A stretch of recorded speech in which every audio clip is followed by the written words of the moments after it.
The door slammed behind me, echoing like a verdict. 30 days alone, no phone, no money, no human voice but my own. The lawyers smiled. My aunt and her husband smiled wider, confident I'd crumble before the month was over. I let them believe it. They never knew silence fed me. In that quiet, I remembered every story my grandmother whispered in this house, every secret tucked behind its faded wallpaper. And I remembered the first time I saw them, my aunt, radiant and predatory, and the man she married, a shadow with a smile far too bright to be honest. Back then, they were family. Now they were predators, circling my inheritance.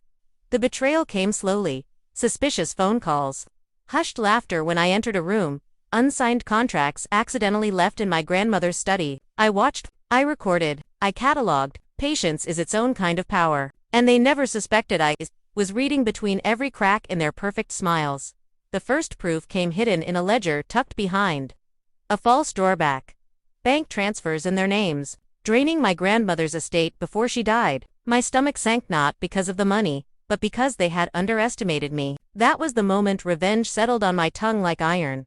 I didn't lash out. I didn't confront them. That would have been amateur and satisfying only for a moment. Instead, I returned to the mansion under the guise of compliance, pretending solitude was torture. While they thought I was breaking, I explored every inch of the house, listening as if the walls whispered its secrets. Willow Creek Manor was a keeper of secrets. Behind the molding in the east wing, I found a room untouched since my grandmother's death. Inside were ledgers, diaries, recordings, proof of years of mismanagement, betrayal, and deceit far beyond our family dispute. The trap was ready.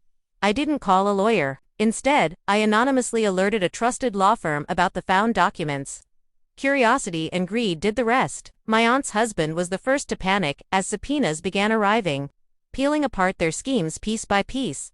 Then came the confrontation, carefully engineered. I invited them to the mansion under the pretense of celebrating my successful completion of my grandmother's test. They expected submission. They met control.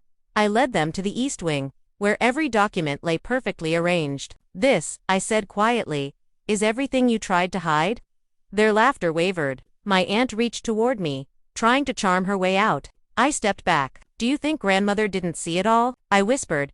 The papers rustled between us, a storm of silent justice. Their smiles disintegrated into the slow, choking panic of people who finally realized the game was over. They lied, negotiated, begged in circles, every word recorded by the mansion that had always belonged to my grandmother. When lawyers arrived the next morning, subpoenas in hand, there was nothing my aunt or her husband could do. Every move they made had already trapped them like flies in amber. Walked out of the courtroom, lighter than I'd felt in years. They faced the consequences of their greed. Justice wasn't loud or violent, it was inevitable.